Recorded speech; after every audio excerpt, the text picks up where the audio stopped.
should we get on to the final part of it with what's variously called After the Life or Afterlife, depending on translation, I guess. Yeah, so a bad translation would put the in, I think, but yeah. Après la vie, or as you say, Scott, Afterlife, which is not afterlife.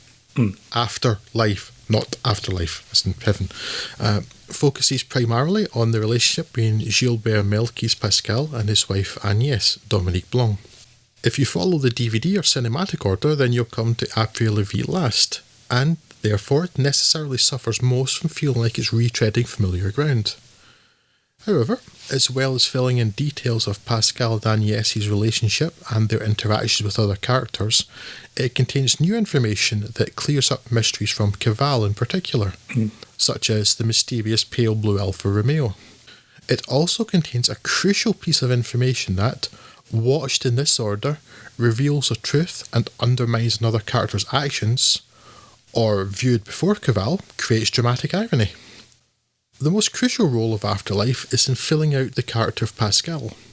I described him in the introduction as a corrupt-ish cop, and it's already fairly clear from Cavale that his biggest wrongdoings are in service of his wife and not personal gain. But this episode gives further insight into his and his wife's relationship, demonstrating both love and dependence from both parties, even if Pascal is still clearly quite a tool, and never adequately justifying his use of police time and resources to investigate some man who has been hiding something from his wife. Ornella Muti is beautiful, or I really loved Flash Gordon doesn't cut it. Especially when her husband has been hiding something from her for the distressingly and painfully long time of since Saturday. Curiously, Agnès becomes less sympathetic in Après la vie, coming across as irrational, unreasonable and demanding.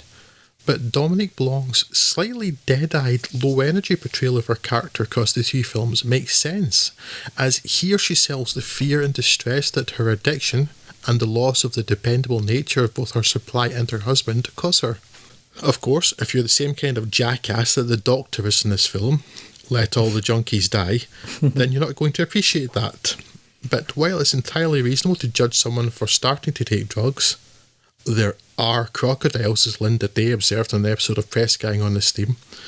I only mention that because I've just recently rewatched Press Gang and I still love it. And also I think I've been in love with Julia Sawalla's Linda Day since I was 9 years old. It hasn't changed. Stupidity shouldn't come with a life sentence or the death penalty, even though, of course, it often does. While Cavale's ending is at best a bit silly, the ending to Afterlife is fitting to the title in many ways, as Pascal finds himself in despair as Agnès decides to rid herself of drugs without knowing that the final dose her husband obtained for her indirectly cost the life of at least one friend and colleague, if not more. It's hard not to call Après la vie the least essential of Belvaux's trilogy, but I'm sure that's simply the result of being the last part that I watched, and I still enjoyed it. Depends on viewing order out of 10. Yes, I agree. This was the way they were presented to us in cinema back in the day. This was basically my feeling. It felt at least the least essential, mainly because you've seen quite a big chunk of it before, from patchwork from other films. But I think I did actually enjoy it quite a lot more this time round. I recall you didn't care much for the ending the last time.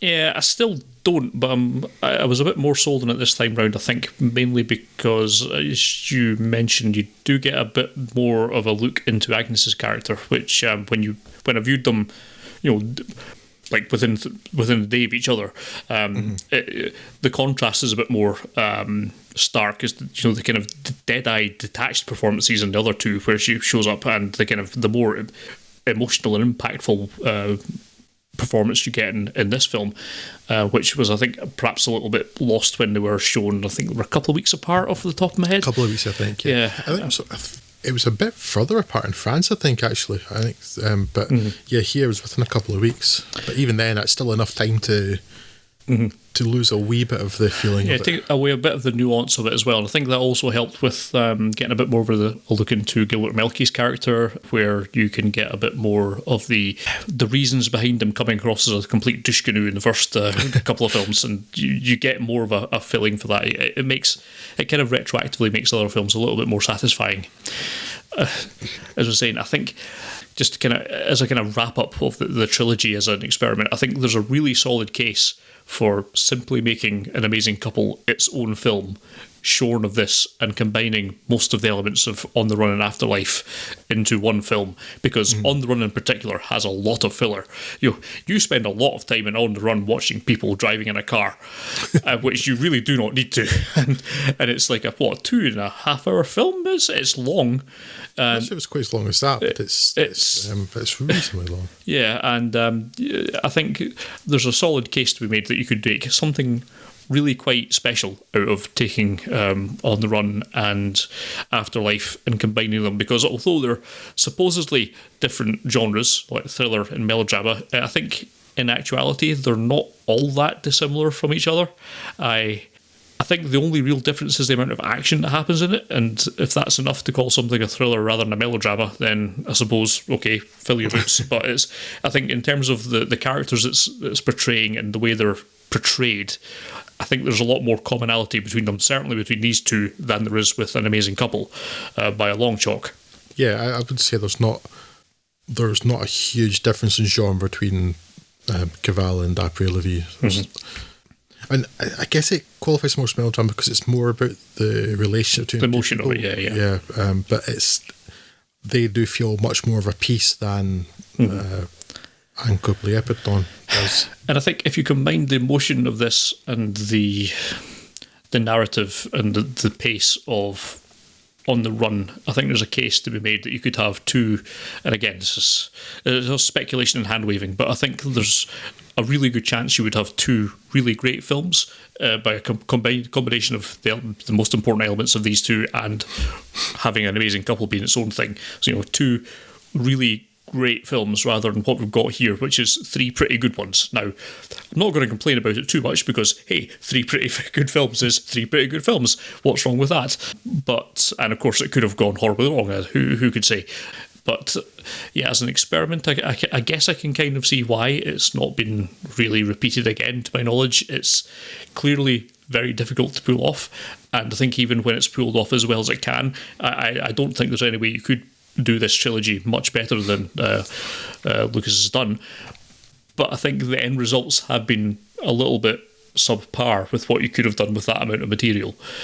It's not a failed experiment, but it's just an experiment that's proven that perhaps the experiment wasn't all that worth doing in the first place, if you know what I mean. Yeah, but it's like his idea was that, what happens when characters are off screen, and I think the resounding answer that most people would have had is like, I don't care. Yeah. But yeah, I'm glad he's done it. That he's trying something different, and that it wasn't, a complete failure. It wasn't an unwatchable mess or anything like that. Yeah. So it's just trying something a bit narratively different. Yes. So welcomed. Yes. It certainly gives us plenty to talk about. Oh, because yes. I think if these had just been two decent films, I might watch them. This is quite good. But then, without an awful lot to say about it. Yeah. Whereas at the very least, we've got a podcast episode out because we could talk about all three of them together.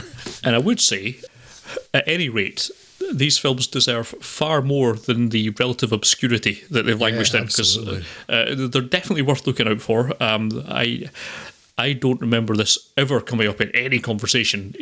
Well, it barely came up in conversation at the time, and it certainly hasn't been a major touchstone since. And I think that's quite unfair. It didn't do great guns at the box office or anything like that. It was not a huge commercial success, and it deserves more than that. It deserves more than not even being a footnote. It's a really interesting experiment, and there's three really good films as part of it, so what's not to love? And I don't understand why it doesn't get a bit more of a bit more love from the more art housey crowd that you'd think would be cinephiles. Yeah. Yes, I mean, I've not listened or read all that much in terms of film stuff that it might have come up on, and I've not been listening out for it. But I mean, I've never forgotten these films. Yes. I've forgotten like the great details because it was a long time since I watched them, but I never forgot that I watched them. Never forgot the idea behind it. Yes. And that's 17 years now since they came out. Yeah. But I know I could talk to you about them because we saw them together, right? So yes.